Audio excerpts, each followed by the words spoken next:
Hi everyone. My name is Josh Dubost. Today I'll be talking to you about Henry Ford, his childhood, a bit of his family background, also some early career experiences, which kind of molded into what he would go on to become in terms of the automobile industry. A little bit of the Ford Motor Company, which was his company, obviously, and then a little bit as to how he was such a pioneer of the industry, and how he kind of paved the way for others to also go into that industry. So we're going to talk about his childhood and family first. He was born on July 30th, 1863, to Mary and William Ford.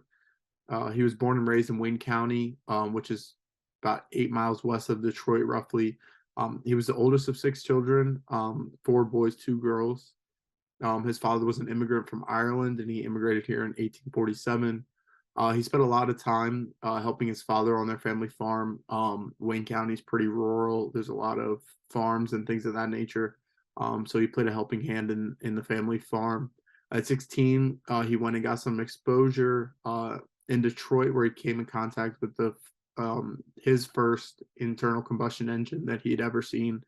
Um, this exposure sparked his curiosity for combustion engines and kind of showed him what he really wanted to do um, going forward. So now we'll go into his early career experiences. So at 19, I talked about how at 16 he went to Detroit, got some experience. So at 19, he returned back by his home, where he worked part time for Westinghouse Engine Company. And then this role that he took up at Westinghouse Engine Company allowed him to tinker um, with machine parts. Eventually, he built a small locomotive for his dad to use on the farm. Kind of, this is the first you really see him try and use cars or engines or even a tractor type of scenario at this point to make life easier. Kind of be an innovator in the family and also in that category. And then after moving back to Detroit in the early 1890s, Ford was named the chief engineer at the main Detroit Edison company plant. This is a major step for him, obviously, in his career, and you can see him kind of going up the ranks. In 1893, he completed his first gasoline engine. By the end of 1893, this was big time. This was really where he got exposed to a gasoline engine and kind of built that desire to improve and do better with the gasoline engine. Um, and this was the start of something great. He created the first horseless carriage, which he deemed the quadricycle. You've heard of the unicycle. He deemed it the quadricycle. So yeah, you see how he's an innovator, and everything kind of leads into the Ford Motor Company. So next we're going to actually go into the Ford Motor Company. So in 1899, Henry and some partners formed the Detroit Automobile Company, and this became the Henry Ford Company, which later became Ford Motor Company. Um, so they got into a bit of a riff in terms of the future of the company and what it should look like. The partners thought that they should focus on passenger vehicles, as opposed to Henry, who thought that he should focus on improving the engines in the car and the quality of the car. Um, so yeah, they had a disagreement. The partners decided to part ways with him. Um, so during this time, Ford started um, building race cars. The first race car that he'd ever built was called the 999 or 999, which was driven by Barney Oldfield and set several speed records. This is major in terms of innovation and being better, setting yourself apart from the competition. Barney Oldfield actually uh, left from underneath of Henry Ford and went on to make Cadillac. Fun fact: I thought that was interesting at least.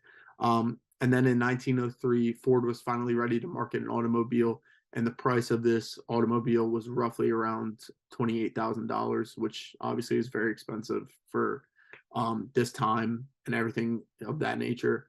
Um, so now we're going to move into an example of how he was such a pioneer for the auto industry. So you'll see Ford Company versus Eastern Financial Power. So the company was extremely successful from the jump. However, it was threatened to be put out of business by the Association of Licensed Automobile Manufacturers because Ford was not officially a licensed manufacturer. Um, he had been denied license by the group because they wanted to control the automobile industry. This is kind of their attempt at a monopoly.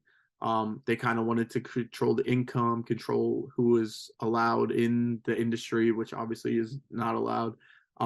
So he filed for his license. And after a 6 year trial, Ford lost the original case in 1909. However, after appealing his decision, a verdict came out in 1911 that it was overturned and he did earn his license. Um, and this victory was not only a victory for Ford, but a major victory for the entire industry. After this, Ford was seen as a hero and as a pioneer of the industry, and he kind of paved the way for others to follow his lead, kind of also go into the automobile industry and create more options for consumers because that was really his best interest. Yeah, so now I'm going to turn it over. You'll talk a little bit about Ford's leadership style and things of that nature. So thanks for listening. Hi everyone, I'm Shevin, and I'll be talking on specific situations which Henry Ford has faced and very well elaborating on his behaviors of leadership. Furthermore, I'll be analyzing his behavior by applying the theories and concepts discussed in the Leading in Dynamic Environment course. Starting with his specific behaviors, Henry Ford had been a visionary personality who believed in hard work and was known for his innovative approaches to the art of business. Everyone praised him. He was an American legend who invented the Model T, the V8, and of course the traffic jam. Henry Ford was a passionate and aspirational individual. He had a remarkable ability to focus. When he was truly engaged in a project, he has been believed to have turned into a crazy professor. As a result, he became so absorbed in creating his first internal combustion engine, a replica of it, that he took it home on Christmas Eve while his poor wife was preparing the meal and cooking the turkey. And right in the middle of all this, he stuck the machine at the kitchen sink. He started the machine, attached the wiring, and asked his wife to assist him drip the gasoline. In a few moments it started and everyone in the kitchen saw clouds of gas around them. Ford's first car was being built in a shed behind his house. In 1986, Henry started constructing his first self-propelled vehicle, that is, the quadricycle, with the assistance of his pals from the Edison firm, of course. After numerous struggles and legal battles, he founded the Ford Motor Company in 1903 with around $28,000. Ford had a lot of enthusiasm and never gave up. He sold the dentist in Chicago his first car, Model A, beginning with the production of the first horseless carriages for the wealthy, which were made to be heavy and expensive, appeared to be one of the two distinct streams in American vehicle manufacturing. Henry Ford also believed that an automobile should be able to travel down bumpy paths. It should be able to drive across a field that has been plowed. It should be practical for a farmer to use, remove a wheel from, fix, and clear some trees or corn husks.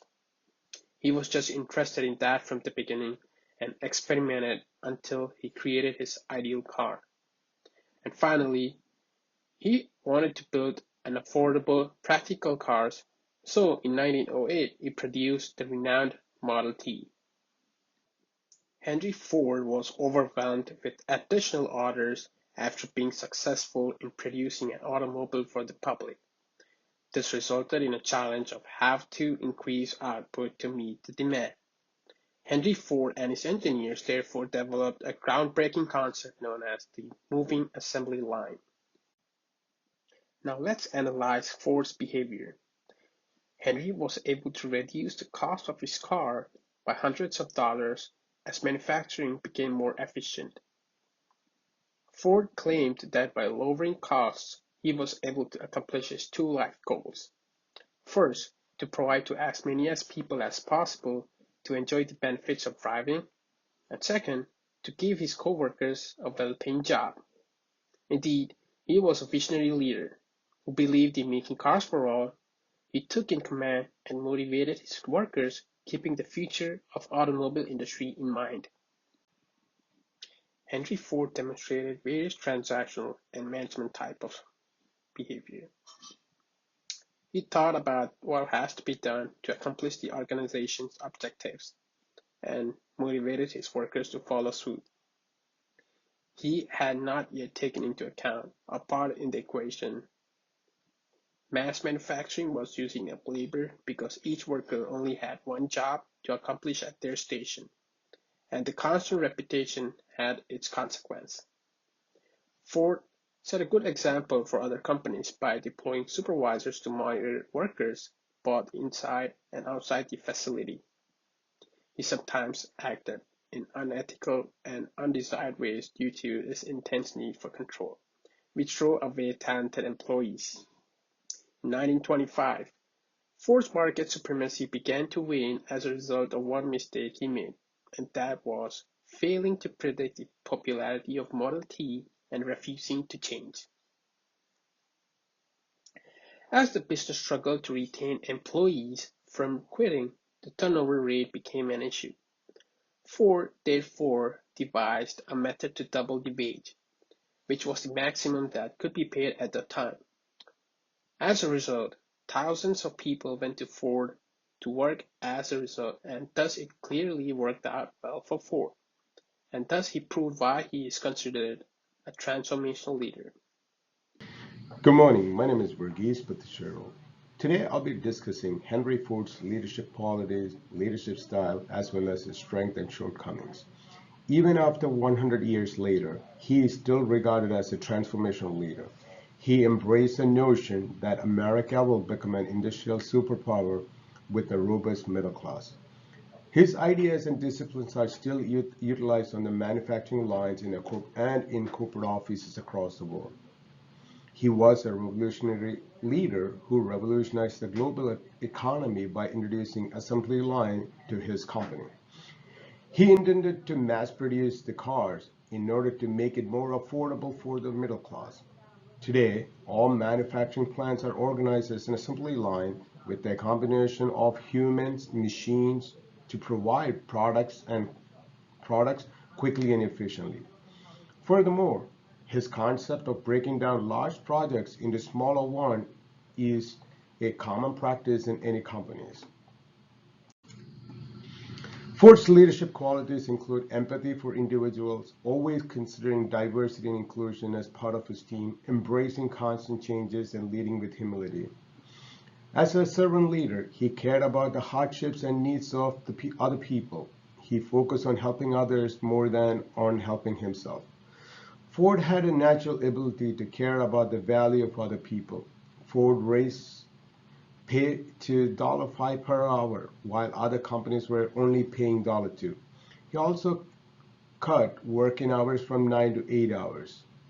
This showed respect for his employees and gained loyalty from his employees. He spoke up for the diversity and acceptance. He always hired women, people of color, and the people with disabilities. Ford hired 900 people with disabilities from 62 countries. He made sure that LGBT people could still use his healthcare insurance. His acceptance and emotional intelligence were two of the key qualities helped him to be a great leader. Ford's way of leading encouraged change and new ideas.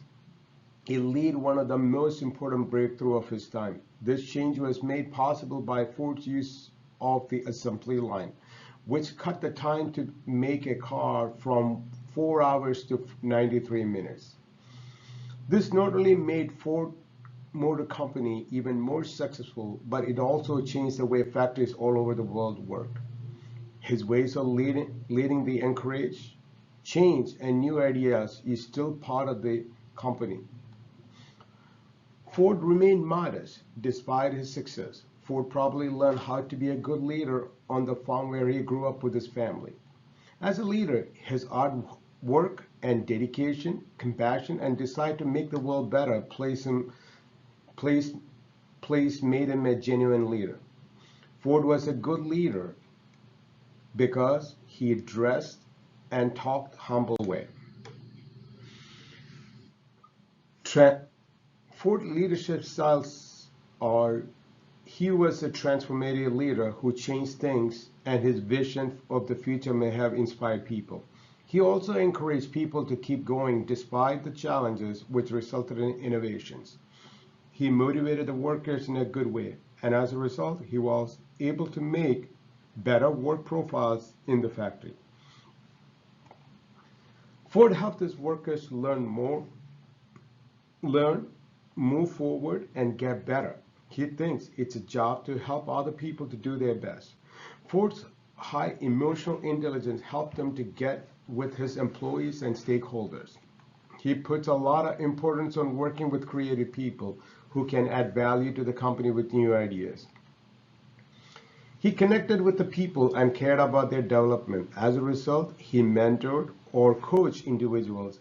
Everyone became loyal to him because he cared about their growth and well-being. Ford gave his business a goal and a vision which are important for a good leader. He made the company's vision clear, and he helped people to see why their work was important to the company. He wanted to make cars less expensive and affordable. By following through on his vision and mission, he showed his people that he was sincere and cared about it. Ford doesn't just talk about problems, he works to solve them. Transformational thinkers can come up with new, useful solutions that help make things run more efficiently. Individuals are naturally drawn to him because he has answers to their problems. Ford was the driving force behind many of the biggest changes in auto industry and the world. To build a successful business, he put high value on human capital. He cared about the well-being of his employees. They were loyal to him and stayed with him longer.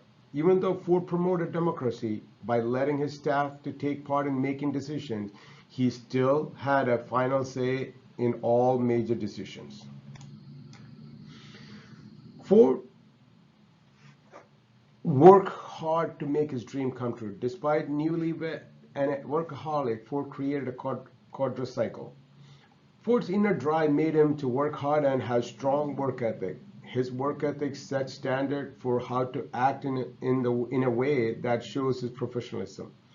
He worked extremely hard for the company, so he thought it would be good for him and the people around him. Because he had a good example for the people around him. Ford showed dedication, commitment, and passion throughout his life. He encouraged people to give their time and energy to cause they care about it. Ford was always interested in machines, automation, so he set out to do what he enjoyed and looked for ways to do it efficiently. He cared about people. He knew how to get along with them. He always helped people who were struggling. Because he cared about the employees and how they worked hard because they worked hard for him. At a time when cars has seen as a luxury could be only bought by the wealthy, he wanted to make them available to people from middle class and working class. This shows he wanted to make the world a better place. He always looking for ways to make his production more efficient and could keep the price at a low and produce mass quantity.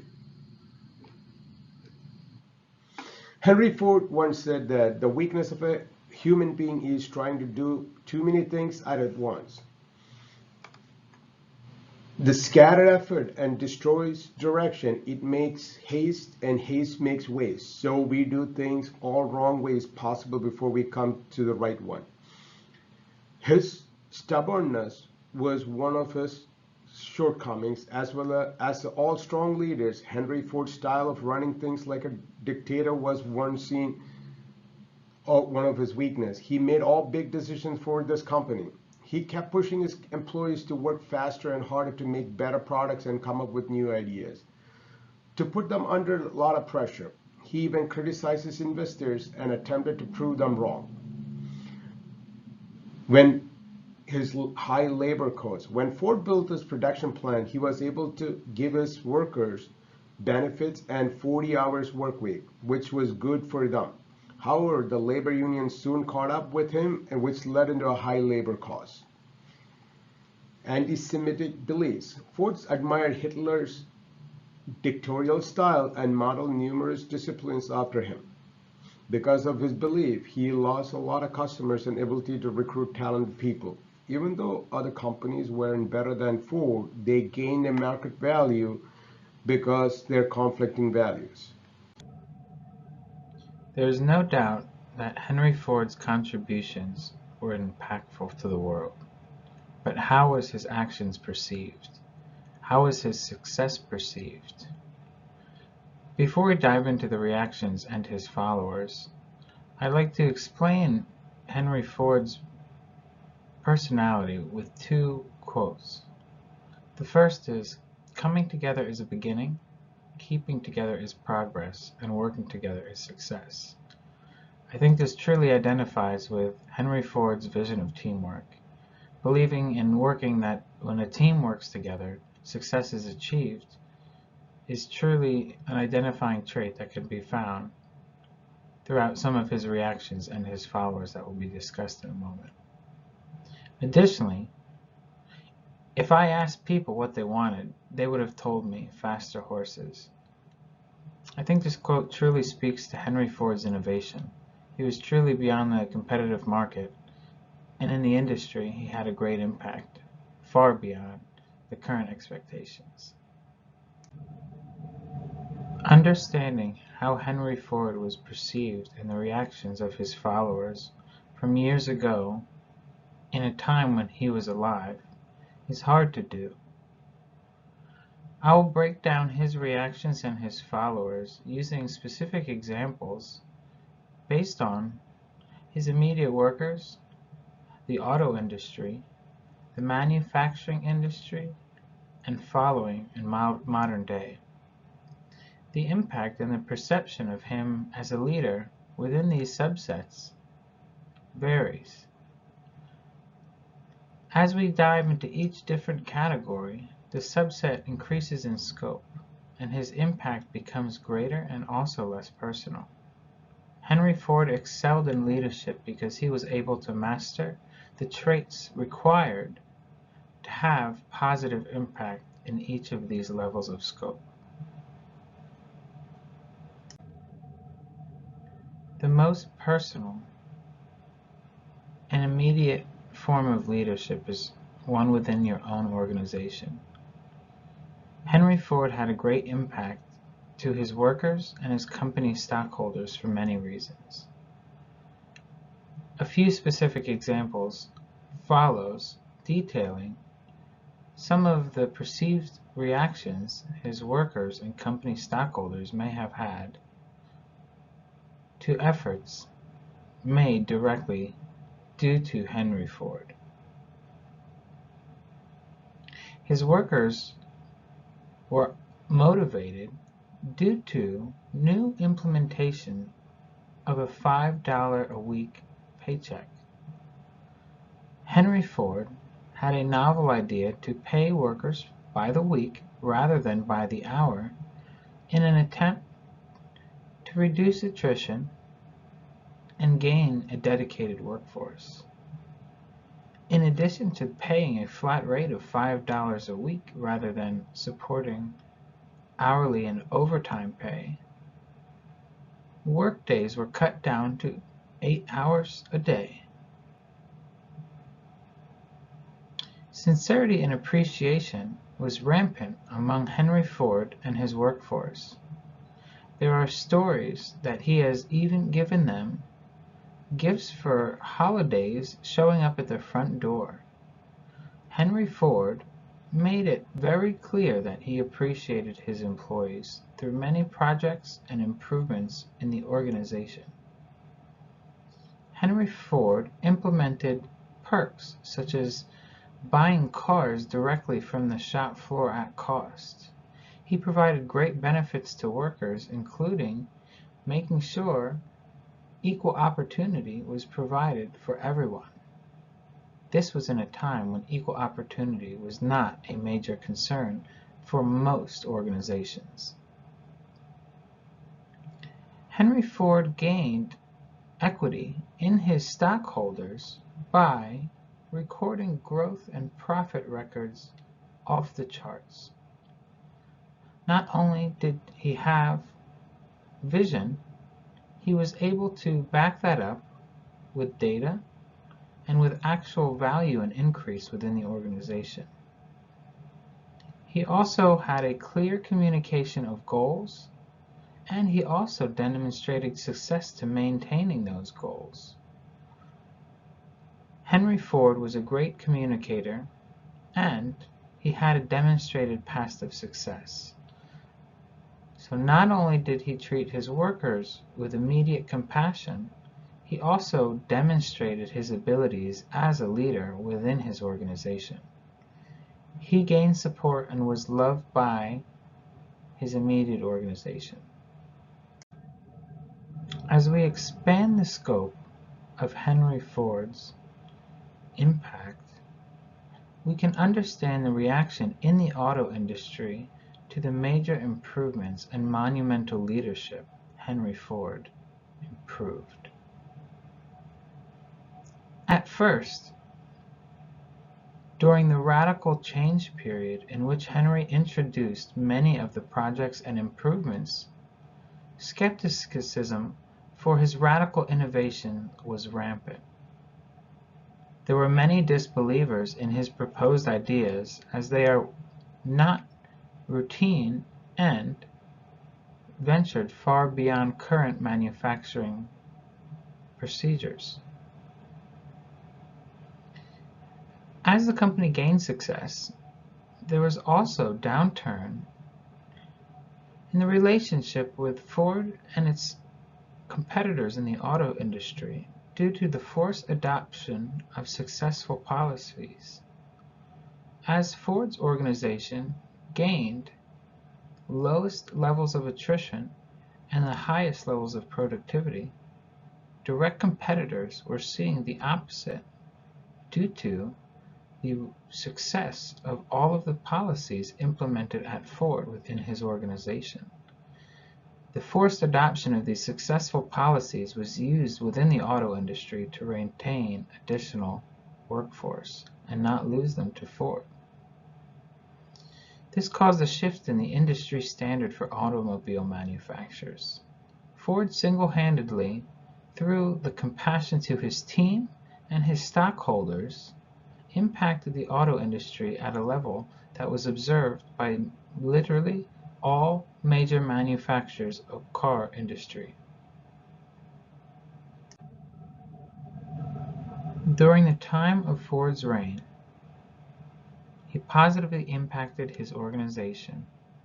He positively impacted the auto industry, and even the entire manufacturing industry, from beverage goods to paper products, directly improved due to Ford's novel implementation of assembly lines, skilled labor versus hired help. Ford, unlike most organizations at the time, invested in his own employees. He believed that by educating and improving upon the skills of their employees, not only would attrition reduce, they would also increase efficiency. This was observed time and time again, and this was non-traditional at the time, as hourly employees were used to satisfy routine and mundane responsibilities. Generally, this reduced the efficiency and increased the attrition, also increasing the cost of hiring and constantly retraining. Additionally, this improved the overall quality of goods sold and lowered the cost of selling those goods.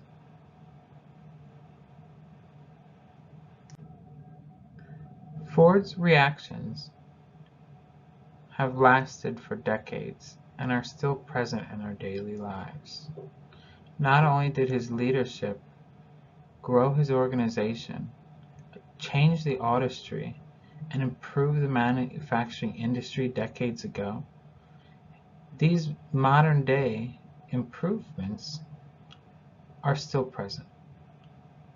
For example, the 9-to-5, 8-hour workday, that is directly attributable to Ford's $5 a week pay agenda.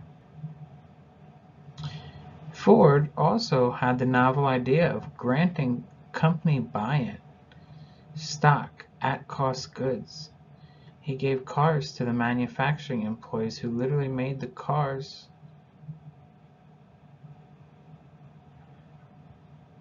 Ford also implemented bonus and profit-sharing abilities within the organization, which was unheard of at the time. We still see that as a lucrative option for companies to use to gain new employees. Family in the workplace was also not common practice prior to Ford's reign.